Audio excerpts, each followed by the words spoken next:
신명기 8장 1절에서 10절 말씀입니다. 내가 오늘 명하는 모든 명령을 너희는 지켜 행하라. 그리하면 너희가 살고 번성하고 여호와께서 너희의 조상들에게 맹세하신 땅에 들어가서 그것을 차지하리라. 내 하나님 여호와께서 이 40년 동안에 내게 광야길을 걷게 하신 것을 기억하라. 이는 너를 낮추시며 너를 시험하사 내 마음이 어떠한지 그 명령을 지키는지 지키지 않는지 알려 하심이라. 너를 낮추시며 너를 줄이게 하시며 또 너도 알지 못하며 네 조상들도 알지 못하던 만나를 내게 먹이신 것은 사람이 떡으로만 사는 것이 아니요 여호와의 입에서 나오는 모든 말씀으로 사는 줄을 네가 알게 하려 하심이니라. 이 40년 동안에 내 의복이 헤어지지 아니하였고 내 발이 부르트지 아니하였느니라. 너는 사람이 그 아들을 징계함 같이 내 하나님 여호와께서 너를 징계하시는 줄 마음에 생각하고 내 하나님 여호와의 명령을 지켜 그의 길을 따라가며 그를 경외할지니라. 내 하나님 여호와께서 너를 아름다운 땅에 이르게 하시나니 그곳은 골짜기든지 산지든지 시내와 분천과 샘이 흐르고 밀과 보리의 소산지요 포도와 무화과와 석류와 감람나무와 꿀의 소산지라.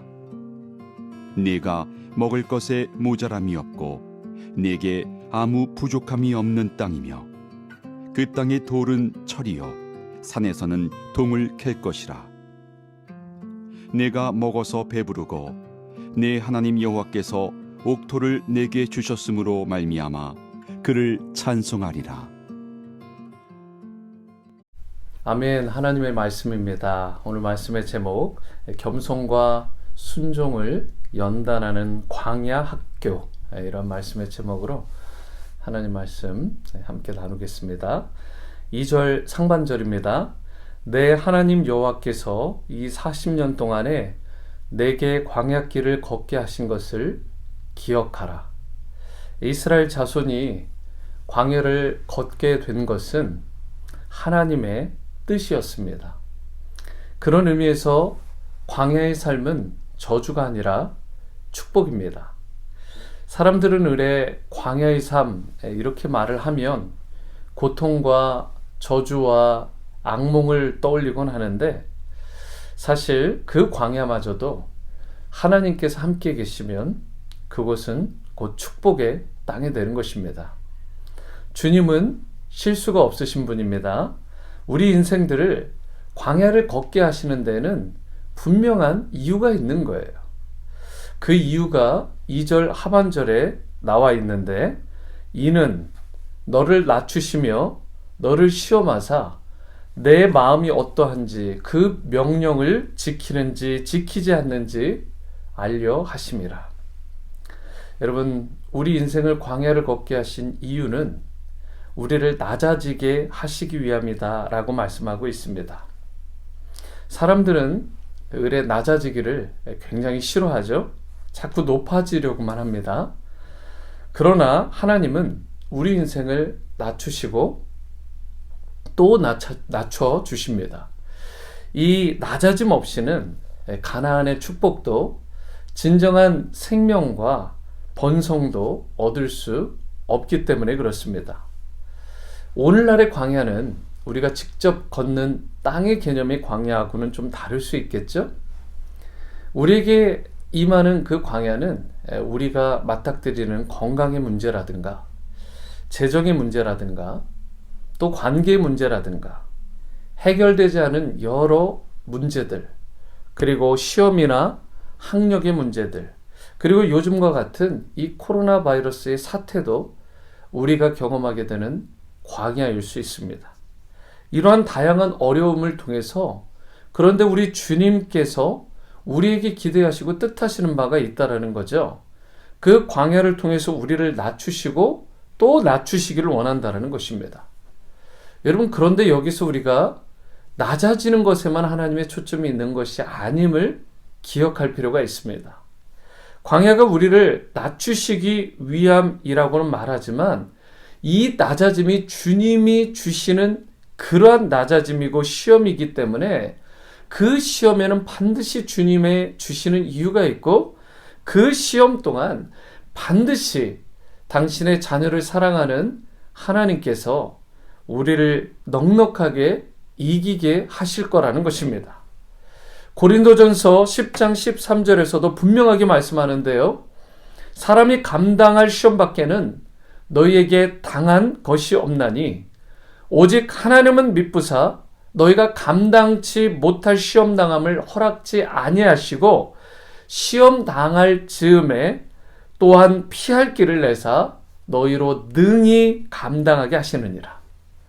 여러분, 얼마나 은혜가 되는 약속의 말씀입니까?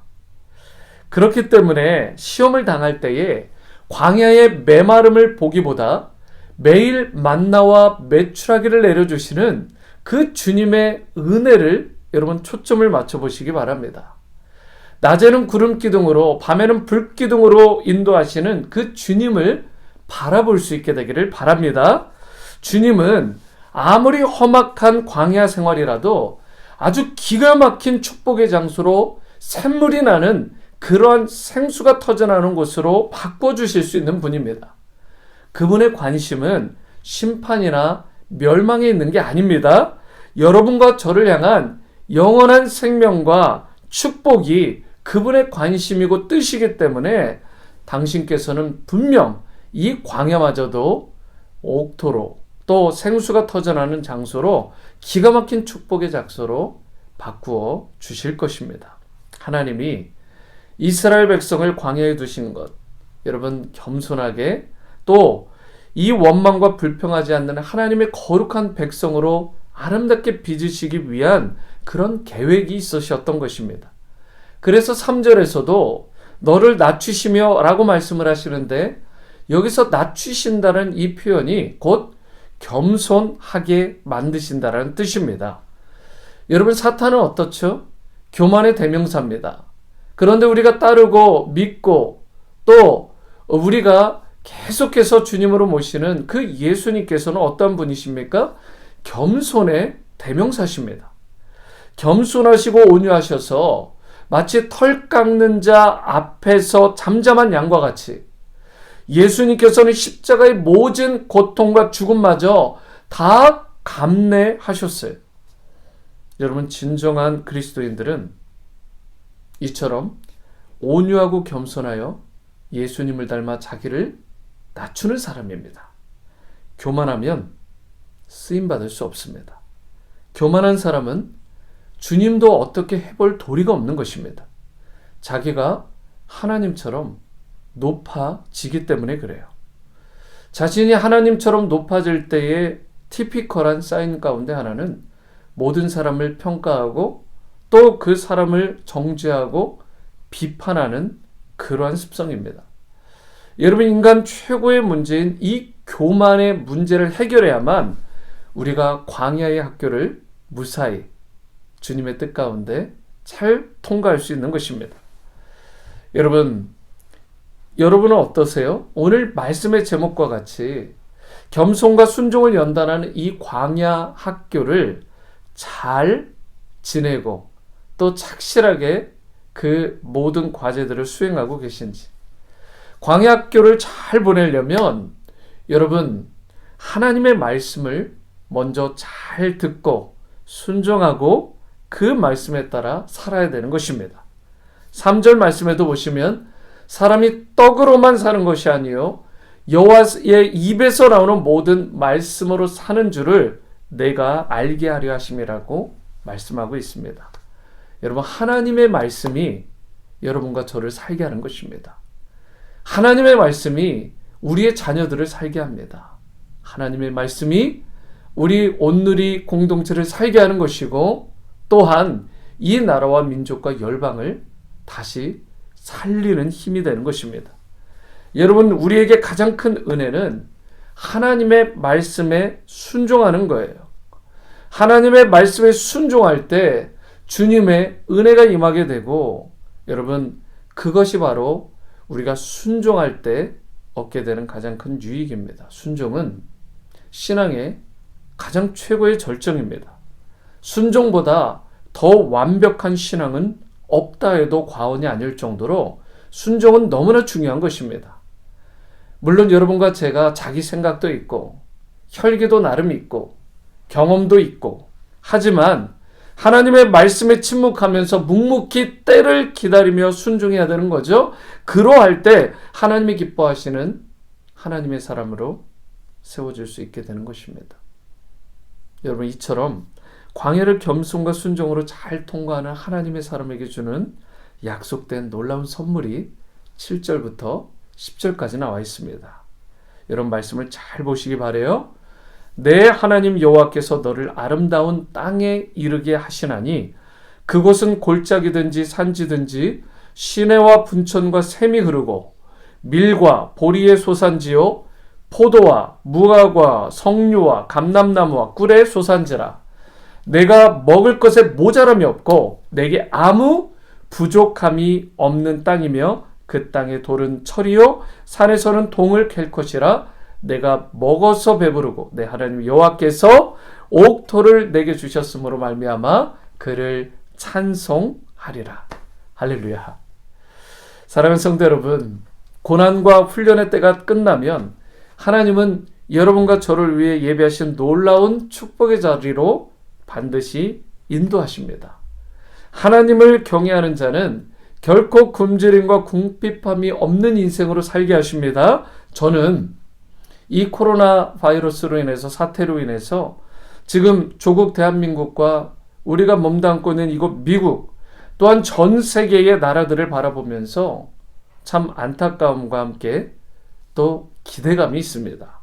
분명 우리는 코로나 사태를 통해서 이전에 전혀 경험해보지 못한 광야길을 지나고 있고 온 세계가 이 문제로 신음하고 고통하고 있습니다. 그러나 이러한 광야를 허락하신 분도 결국은 주님이시고, 이 모든 일 가운데 우리에게 원하시는 낮아지고 또 낮아짐이 있다면, 결국 주님과 함께 이 광야를 지나간다면 반드시 가장 좋은 것으로 저와 여러분들을 부어 주실 것입니다. 그리고 지나는 내내 주님께서 최고의 은혜로 그리고 인도하심과 보살핌으로 저와 여러분들을 살펴주실 것입니다. 여러분, 기억하시기 바랍니다. 광야는 축복입니다. 현실의 고통 때문에, 주어진 상황 때문에 너무 안타까우거나 고통스러워 하지 마시기 바랍니다. 반드시 그 고통이, 이 광야가 변하여 축복으로, 또 정말 하나님이 예비하신 놀라운 형통함으로 저와 여러분들에게 반드시 임하게 될 것입니다. 이런 은혜가 임하게 되기를 주님의 이름으로 축원합니다. 기도하십니다. 사랑의 주님, 코로나로 인해 우리가 한 번도 걸어본 적 없는 그 길을, 그 광야를 지나고 있습니다. 광야마저 하나님이 함께 계시면 축복이 되는 줄 믿습니다. 우리를 겸손하게 낮추어 주시고 또 그 말씀에 순종하는 인생으로 새롭게 빚어 주시기를 원하는 주님의 뜻에 우리가 잘 순복하기를 원하고, 이 광야를 주님과 함께 잘 통과해요 예비하신 그 놀라운 복을 함께 누리는 모든 성도님들과 자녀들 다 되어지게 도와주시옵소서. 이 모든 말씀 예수님의 이름으로 기도드립니다. 아멘.